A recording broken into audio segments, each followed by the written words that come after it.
abandoned by his mother, carried to work inside a jacket by a father who had nothing but love. Years later, that baby became a billionaire and made the mother who left him watch from behind his gates. Inspired by a true life story, subscribe to Forbidden Folktale for more gripping, emotional, and unforgettable African stories. In a small town where rusted rooftops glinted under the harsh African sun and pothole-filled roads stretched like scars across the landscape, lived a man named Chika, an okada-rider with calloused hands, a tired face, and a heart too big for his chest. Chika wasn't born into wealth. He wasn't educated beyond secondary school. But what he lacked in luxury, he made up for in love and perseverance. He lived in a tiny one-room apartment near the bus garage. The room smelled of motor oil, soap, and baby powder. There was no electricity, just a cracked lantern and a rechargeable torch. In that room, he lived with two things he cherished more than life itself: his wife, Ada, and their one-year-old son, Tobe. But love, as Chika would soon learn, is not always strong enough to survive hunger. Ada was once the kind of girl who turned heads at the village stream. Fair-skinned, with hips that swung like a melody and laughter that echoed like a song. When she chose Chika over richer suitors, the town whispered, "True love still exists." Chika felt like the luckiest man alive. In their early months, they laughed through their struggles. A shared plate of beans, a bottle of Fanta split in two, borrowed clothes for church, and long walks because transport money had better uses. They promised each other, "One day, things will be better." But that promise faded. Chika worked from dawn to nightfall, ferrying passengers on his battered okada. Some days he'd return with 1,500 naira, other days just 400 naira. Ada, at first, tried to help, selling fruits by the roadside. But when Tobe came into the world, her hands became full, her dreams tucked away in a wrapper tied around her waist. And soon, Ada began to change. She stopped smiling when Chika walked in. She no longer asked how his day went. She compared their life to others, to women with husbands who owned cars, who wore lace and gold on Sundays. She saw her beauty fading in the cracked mirror, and she blamed Chika for it. Chika noticed, but he never complained. He loved her. He hoped things would get better. But there was something else, something more heartbreaking. Chika had no one to help raise his son. His parents were long dead. His siblings had vanished into their own lives. So every morning, after warming pap for little Tobe and kissing his tiny forehead, Chika would carry him to work. Yes, to work. He took a worn-out baby sling, tied the boy to his chest, and wore his largest okada jacket over him, zipping it almost to his neck. Tobe would sleep, sometimes peeking his head out. Chika would whisper to him between passengers, "Just a few more trips, my son." Whenever a passenger flagged him, he prayed they wouldn't notice the tiny movements under his jacket. If they did, they might turn away. No one wanted to share a ride with a baby on board, so Chika became a magician, hiding the most precious part of his life in plain sight. He'd drop off a customer, ride to a quiet corner, unzip his jacket slightly, and wipe the sweat off his son's face. Sometimes he fed him bread soaked in water or pop he stored in a flask. He sang to him under his breath, "Mom, my son, You're all I have, and I won't let you down." Tobe would giggle, and that giggle was enough to fuel Chica for the next ride, the next mile, the next day. But Ada had grown colder than the wind that whistled through their zinc roof at night. She no longer saw Chica as her husband. She saw him as her trap. Arguments became common. "Is this the life you promised me?" she would scream, arms flailing. "Even beggars eat meat more often than we do." And Chica, covered in dust and sweat, would just bow his head and say, "I'm trying, Ada. Please, for Tobe." But Ada had made up her mind. One Wednesday morning, the sun had barely risen. The air was damp with dew, and a rooster crowed somewhere in the distance. Chica had gone out early to patch a tire. When he returned, the room felt emptier. There was no Ada, no wrapper hanging on the nail, no scent of shea butter, no whisper of movement. He looked around. Her slippers were gone, her Sunday bag, her blue blouse, even her photo with him on their wedding day, gone from the wall. All that remained was a folded piece of paper on the table. No name, no farewell. Just a line scribbled in haste. "I can't suffer like this anymore. Don't come looking for me." Chica didn't cry. He picked up his son, who lay asleep in a wrapper on the floor, held him close, and whispered, "It's okay, my boy. We still have each other." He sat on the edge of the bed, staring into nothingness for hours. No food, no tears, just silence. Days turned to weeks. Neighbors began to talk. Some pitied him, others mocked him. "She left because you're too poor," one man said bluntly. "I would have left too," said another woman. "What kind of man can't provide?" Chica ignored them all. He focused on Tobe. His world became a cycle. Feed the boy, bathe the boy, carry him to work, bring him back, tell him bedtime stories made up on the spot. Stories of lions who never gave up, of tortoises who outsmarted kings, of poor men who became great. Then one day, at the Okada Park, someone whispered to Chica, "Your wife, she's in Benin City now. She married some businessman. They say she's glowing, even has a new baby." Chica nodded slowly. "So be it," he said. He never spoke of her again. He never remarried despite advice, pressure, or loneliness. He refused to bring another woman into his son's life. "I don't want confusion," he'd say. "My son is enough." And so the years rolled on, quietly, painfully, honorably. There was a day, years later, when a passenger asked him, "Oga, why do you still wear this thick jacket in this heat?" Chica smiled, remembering the past.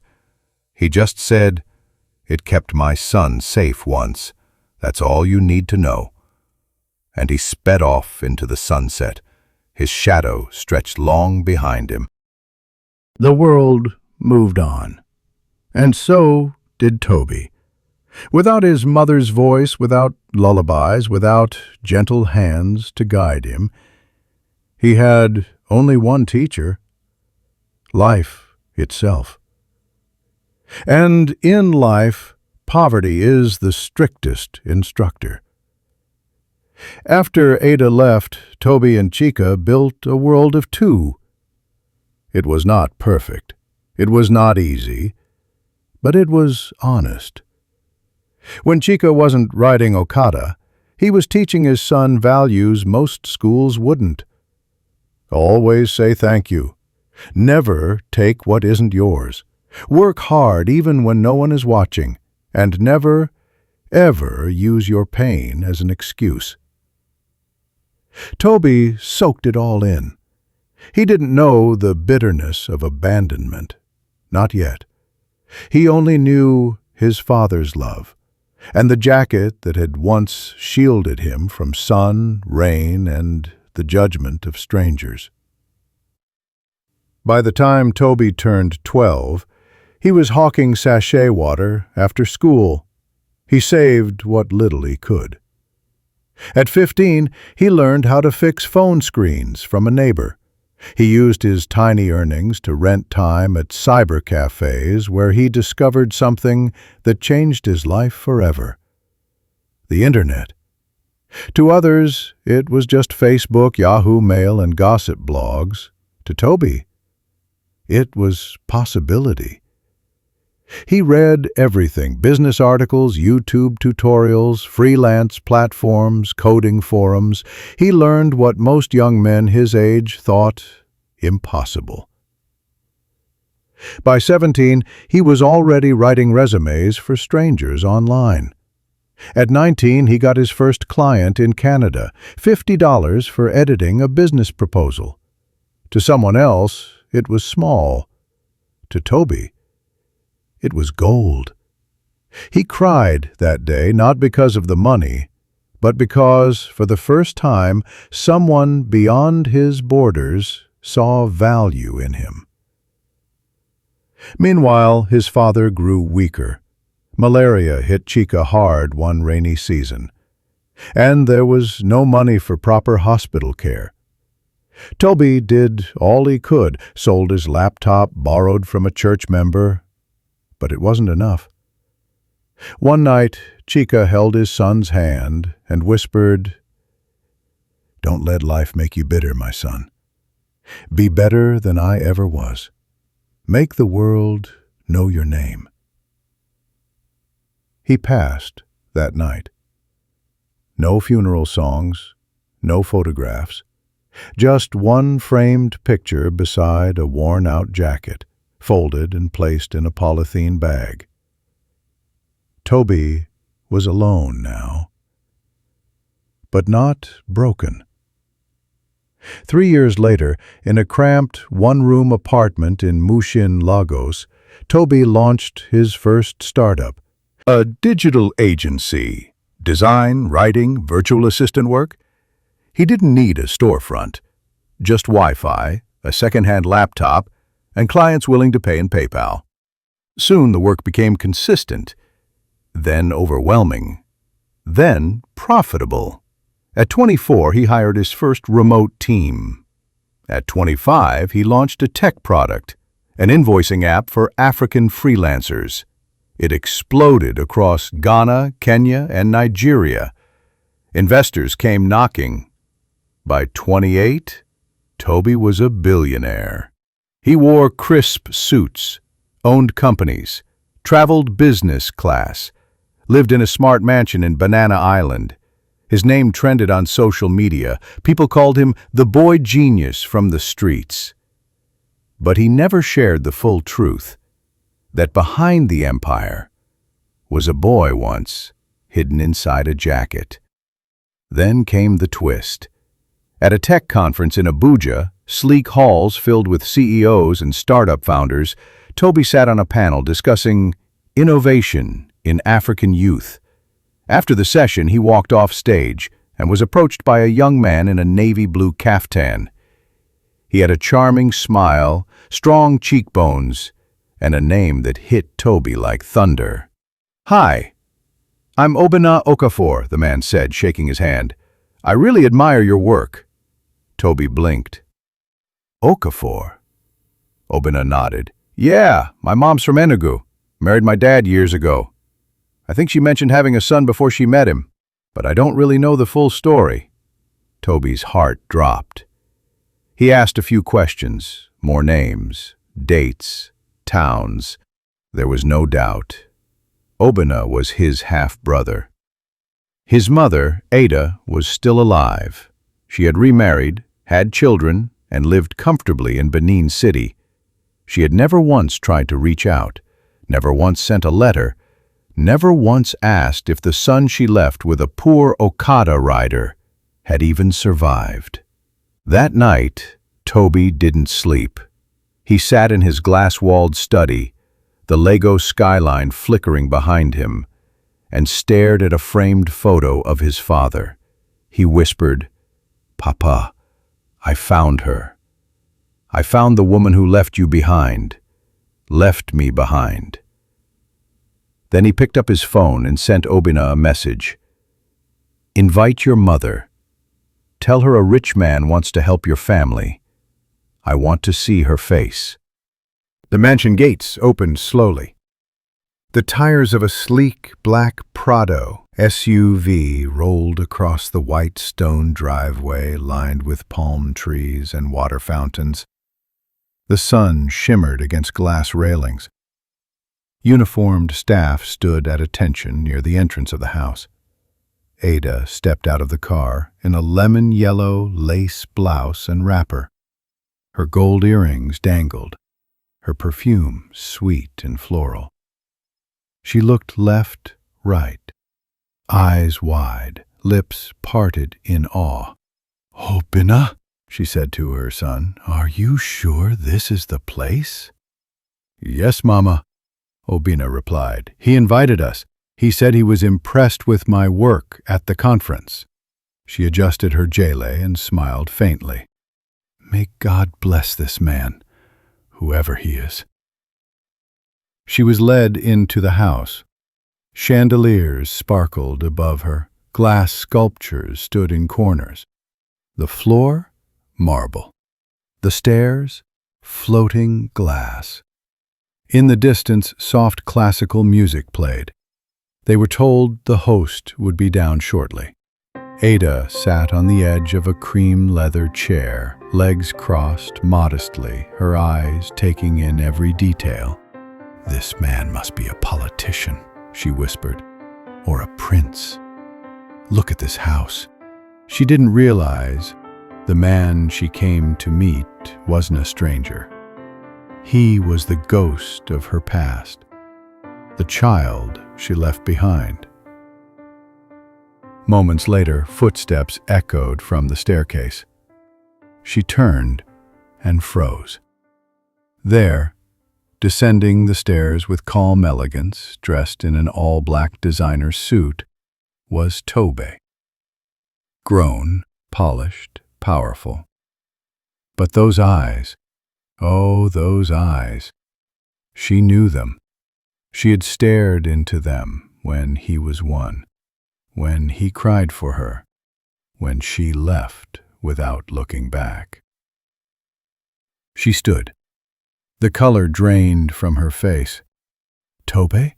she whispered. He didn't smile. He stopped a few feet away, stared at her, then looked at Obina. "You brought her. Good." Ada trembled. "My son, I didn't know it was you. I thought they said you'd never survive." "Don't lie," he said coldly. "You didn't ask. You didn't care. You never came back, not once." Silence filled the room. Obina looked between them, confused. "Wait, he's your son?" "Yes," Tobe replied, eyes never leaving Ada. "Same mother, different fate." Ada dropped her purse. "Tobe, I was young, foolish. Life was hard. Your father, he couldn't provide. I had to—" "You had to leave your 1-year-old child with a man who rode a bike for 500 naira a day, who carried me to work strapped to his chest like a secret." She covered her mouth, trembling. "I remember everything," Tobe continued. "Not as a child, but from what Papa told me. He never insulted you, not once. Even when he died, he didn't curse you. He just made me promise I'd rise." He walked over to a shelf and picked up something wrapped in cloth. He unwrapped it slowly. The jacket, faded, torn at the hem, smelling faintly of dust and memory. "This was my crib," he said, his voice steady. "This was my shelter, my history. While you were building a new family, this jacket was my mother." Ada dropped to her knees. "Forgive me, please. I didn't know what I was doing. I thought—" "You thought I'd never become anything," he snapped. "You thought the streets would swallow me like they did so many others." He stepped back, his voice dropped. "But I became more. And I didn't do it for you. I did it for him. For the man you left to rot. For the man who died trying." Ada reached for his feet, crying, "Please, give me a second chance." Tobe turned to Obina. "You're not to blame," he said. "You're my brother. You've been kind. You're doing good work. I'll support you if you need help. But your mother?" He looked at Ada. "She's not welcome here." The next morning, Ada and Obina's bags were packed. Before they left, Tobe handed her an envelope. Inside was a check, a large sum, enough to live comfortably. "Take this," he said, "not out of love, out of closure. Let this be the last time you see me." Ada sobbed, clutching the check. "I don't want your money. I want my son. You had your chance, and you walked away." She opened her mouth to speak again, but Tobe had already turned his back and walked into the house. Later that evening, as the mansion quieted, Tobe walked to his father's old belongings. He unwrapped the jacket again, held it against his chest, then whispered, "We did it, Papa. She saw it. She saw what we became, and for the first time in many years, he smiled."